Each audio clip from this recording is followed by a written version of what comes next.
दौर में अपने संगठन का सम्मेलन किया है, जब पूरे देश के अंदर भारतीय जनता पार्टी ने जुल्म और जाति से डरता करा रही है। ये बढ़ती हुई महंगाई, ये बेरोजगारी और बेकारी नौजवान को लगातार निराशा पैदा कर रही है। और निराशा की देर है कि आज दिल्ली के अंदर पूरे हिंदुस्तान के कोने कोने से जाकर के नौजवान डेरा डाले हुए है और सोलन वहां मित्र जो अवसर पर बैठे थे उनको सफेद कपड़ा ढक करके सरकार छिपाने का काम करती है। हम ऐसे देश में हमारा देश हो गया है। यकीन मानो आज की तारीख में पूरे देश के अंदर हिंदू मुसलमान के नाम पर, जाति और धर्म के नाम पर भारतीय जनता पार्टी ने नफरत पैदा किया है। सब आनी चाहिए ऐसे लोगों को जो देश के अंदर जनता कार्यों की योजना बनाने के बजाय लोगों के दिलों में खांजा पैदा करने का काम करते हैं। इस अवसर पर मैं अपने आदरणीय नेता श्रद्धेय नेताजी को भी याद करना चाहूंगा, जिन्होंने अपने रक्षा मंत्री रहते हुए आपके सम्मान को बढ़ाने के लिए कानून बनाया था कि अगर हमारा कोई बहादुर सैनिक सड़क पर शहीद हो जाता है सरहद पर, तो टोपी और जूते उसके घर नहीं आएंगे, बल्कि सैनिक की देखभाल उसके परिवार के लोगों को सौंपी जाएगी और साथ में 10 लाख रुपए की राशि भी सौंपी जाएगी। हमारे नेता जी आपके सम्मान को बढ़ाने का काम किया। इतना ही नहीं, जब सियाचिन में मिलने के लिए आप लोगों से हमारे श्रद्धेय नेताजी गए थे, पाकिस्तान की हो हद पर उन्होंने कहा था कि मेरे बहादुर सैनिकों, आप देश की रखवाली करने वाले लोग हो, आपके हाथ को बांध करके मैं रखने वाला अच्छा मंत्री नहीं हूं। आपका हाथ खुला हुआ है, चाहे वो हमारे बगल का पड़ोसी देश हमारा दुश्मन चाइना हो, चाहे वो पाकिस्तान हो। आप ये बात बहादुर से सुनो कि अगर लड़ाई होती है हम हिंदुस्तान पाकिस्तान या हिंदुस्तान चाइना के बीच में, तो लड़ाई इन दुश्मनों के सरहद के अंदर होगी, भारत के सरहद के अंदर आपको लड़ना नहीं पड़ेगा। श्रद्धेय नेताजी को याद करता, राष्ट्रीय अध्यक्ष ने कहा कि सैनिक कभी रिटायर नहीं होता, अगर वह सेवा की मुख्य धारा में होता है तो सरहद पर दुश्मनों की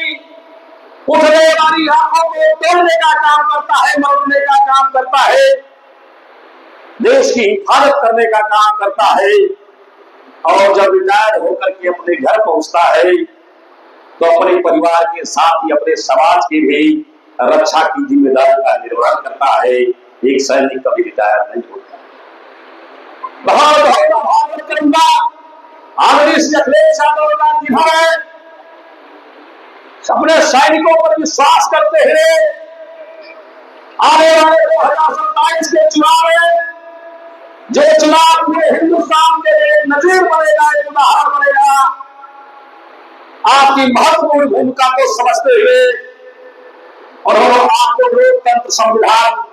और सामाजिक एकता की रक्षा की जिम्मेदारी सौंपी है। समाजवादी सैनिक प्रकोष्ठ के तत्वाधान में आयोजित भूतपूर्व सैनिक साथियों के मंडलीय सम्मेलन की आदरणीय अध्यक्ष जी,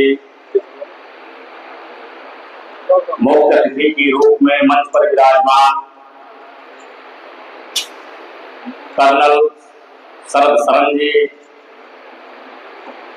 समाजवादी पार्टी के जिलाध्यक्ष आदरणीय शिवदास यादव जी, आजमगढ़ जनपद के सैनिक प्रकोष्ठ के आदरणीय अध्यक्ष श्री राम सिंह यादव जी, मऊ जनपद के सैनिक प्रकोष्ठ के अध्यक्ष आदरणीय श्री राजेश यादव जी, सैनिक प्रकोष्ठ बलिया के आदरणीय अध्यक्ष जी भाई चंचल जी, लल्लन जी, लल्लन चौहान जी, मंच पर बैठे हुए सभी सम्मानित सैनिकों के अधिकारीगण,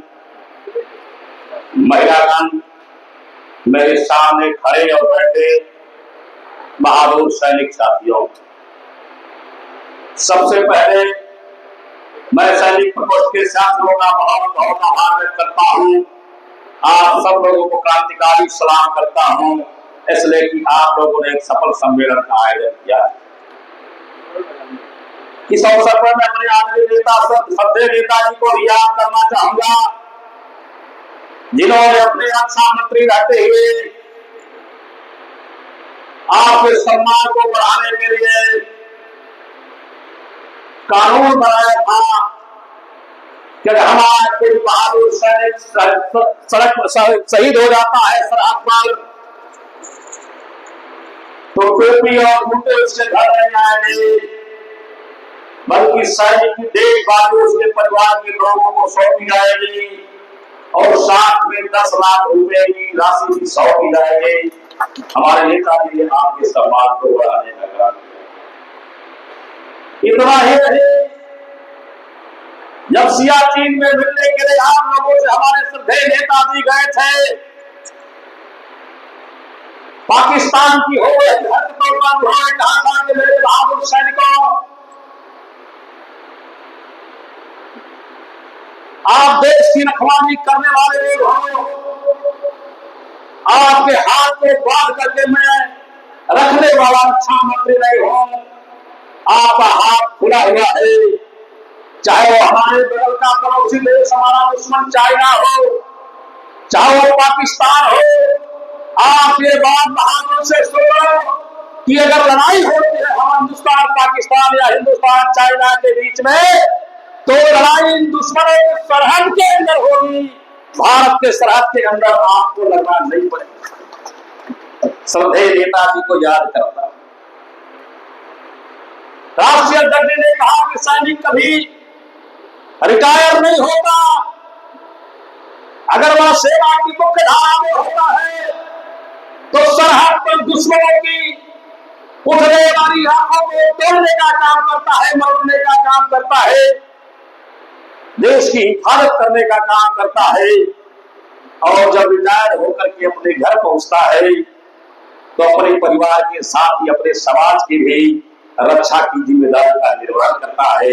एक सैनिक कभी रिटायर नहीं होता। बहुत बहुत आभार करूंगा आदरणीय श्री अखिलेश यादव जी हमारे अपने सैनिकों पर विश्वास करते हुए आने वाले 2027 के चुनाव में,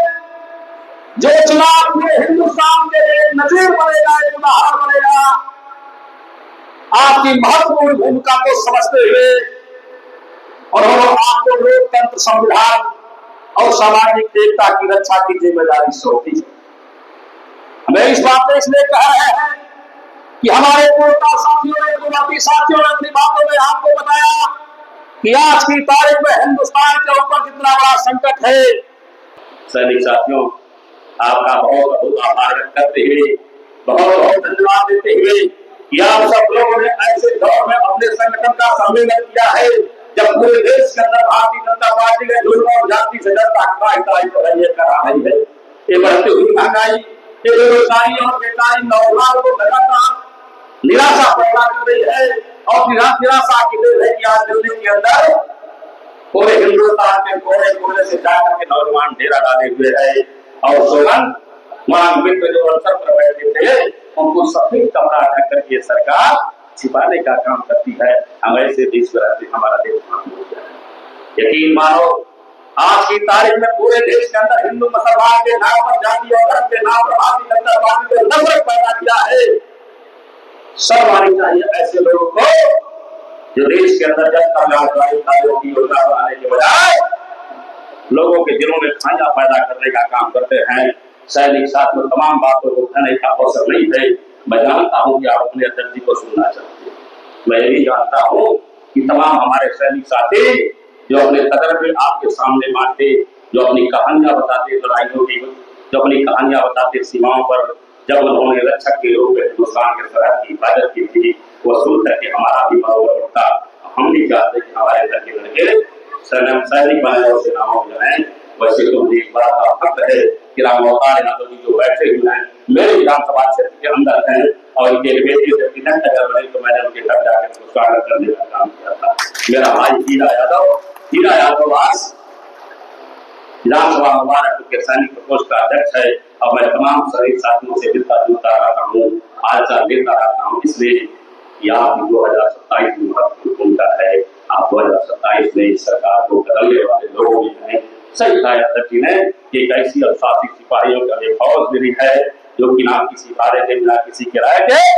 अगर देश की रक्षा इन्होंने किया है तो आज हिंदुस्तान की रक्षा करने के लिए, संविधान की रक्षा करने के लिए, लोकतंत्र की रक्षा करने के लिए, यहाँ संकल्प लेने के लिए आए हुए सैनिक साथियों हम आपका आभार व्यक्त करते हैं, धन्यवाद ज्ञापित करते हैं। और एक वादे के साथ सैनिक साथियों, चाहे हमारे विधानसभा क्षेत्र के हो, चाहे आजमगढ़ के किसी कोने करने वाले हों, जहां कहीं भी आपकी आवश्यकता लगेगी, इसलिए कि हमारी भी जिम्मेदारी होती है। अगर हमारे मुख्यमंत्री बनाने का जज्बा आपके अंदर है, अगर अखिलेश यादव को उत्तर प्रदेश का मुख्यमंत्री बनाने का हौसला आता है, आप सपना देख रहे हैं, एक ऐसी सरकार जो जन कल्याणकारी सरकार हो, सबको सबके सुख दुख में काम करने वाली सरकार हो, सबको साथ देकर चलने वाली सरकार हो, एक ऐसी सरकार बनाने का आपका हौसला है, आपका जज्बा है, आपका सपना है, तो हमारी भी जिम्मेदारी बनती है या आपके परिवार के व्यक्तिगत कहीं भी कोई भी संकट या कोई भी आवश्यकता होगी, समाजवादी पार्टी के सिपाहियों को याद करिएगा, अखिलेश यादव सबसे पहले नंबर 1 पर आपके साथ आपसे कदम से कदम मिला के चलने का काम करेगा। आपका आयोजक साथियों का बहुत बहुत धन्यवाद देते हुए, आप सबका कामकाजी अभिवादन करते हुए, पूरा नेताजी को श्रद्धांजलि करते हुए और अखिलेश यादव जी को धन्यवाद सलाम देते हुए आप सब लोगों की तरफ से अपनी बातें समाप्त करना चाहूंगा।